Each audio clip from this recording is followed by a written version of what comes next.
j'ai eu l'impression que elle avait quelque chose à me dire et que voilà.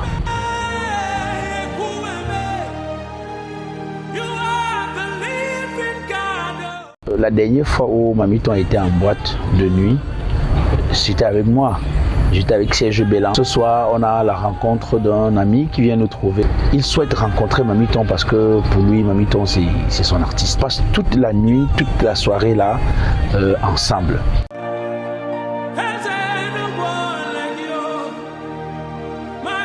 Le dernier sketch qu'elle a tourné, c'était avec moi effectivement, puisqu'elle était dans les préparatifs du mariage de sa fille. Elle vient me voir d'abord parce qu'elle souhaite que je lui trouve un espace pour le mariage de sa fille. Donc je vais même me trouver à Lorpont. Elle arrive là.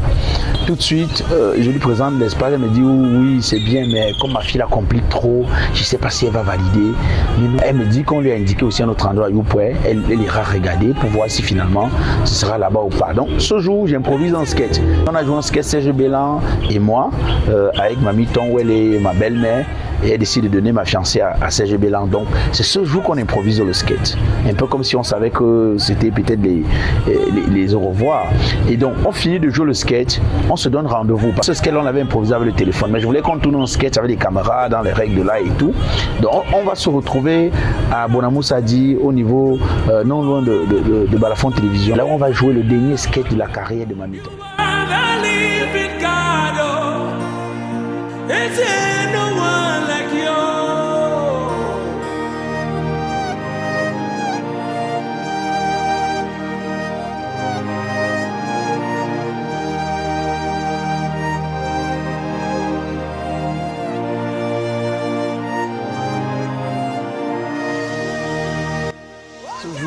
On joue deux sketchs.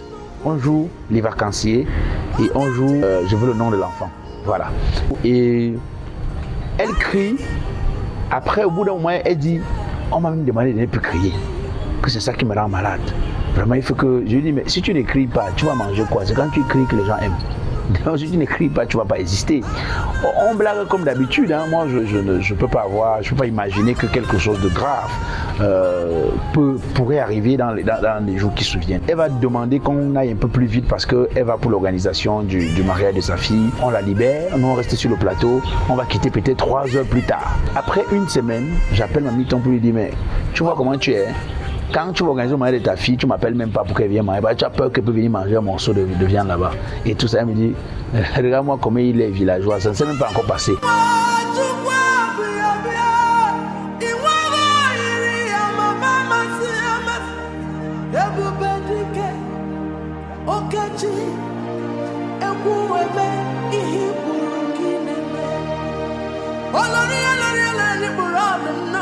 Elle était dans l'inquiétude parce qu'elle se pressait à vouloir finir leur maison familiale à Loum pour pouvoir organiser les cérémonies de dot, la cérémonie de dot de ce côté-là. Et elle m'expliquait même que, parce que lui avait dit, mais tu as ta maison ici à Pekadou, tu as ton terrain, pourquoi tu ne construis? Elle me dit non, elle préfère finir cette maison-là. Les enfants vont peut-être plus tard s'occuper de la maison de 12, du terrain de 12, mais là au moins c'est moins compliqué pour elle. Donc elle préfère finir cette maison, on organise la dot là-bas. Et si elle n'a même plus de force, c'est l'endroit où elle souhaite rentrer, se reposer.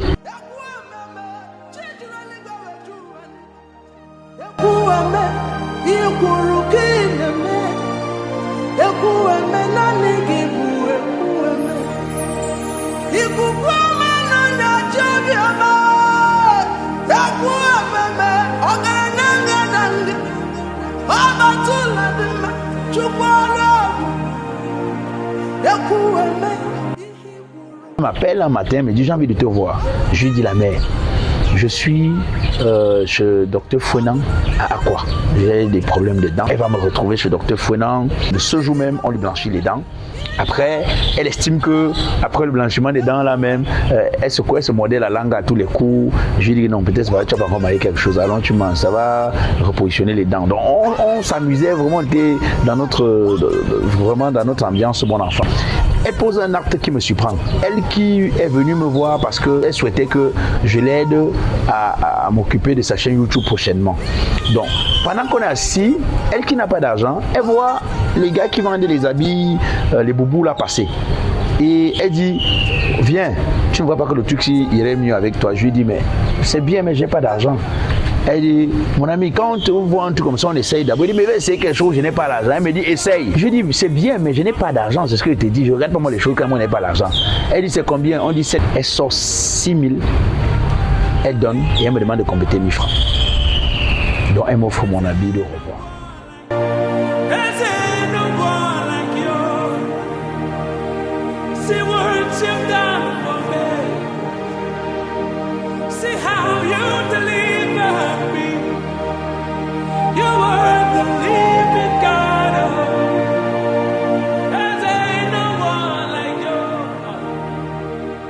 Je n'arrive pas à pleurer ma Mython parce que je n'ai pas encore réalisé qu'elle ne soit plus là. Quand je me rappelle des moments qu'on a passés ensemble, que ça me met dans tout mon état. Mais après, je dis que ma Mython a vécu une magnifique vie. Pour moi, c'est un exemple dans notre univers. Elle a été joyeuse, gentille. Elle a offert aux autres ce qu'elle ne recevait pas. Elle a toujours été une personne qui acceptait les autres, qui tendait la main aux autres. Et pour ça, je crois qu'elle est en paix où elle se trouve. Elle a fait ce qu'elle pouvait faire sur cette terre. Elle était même trop gentille pour vivre dans un monde aussi hypocrite que le nôtre. Voilà. Adieu, ma Mython.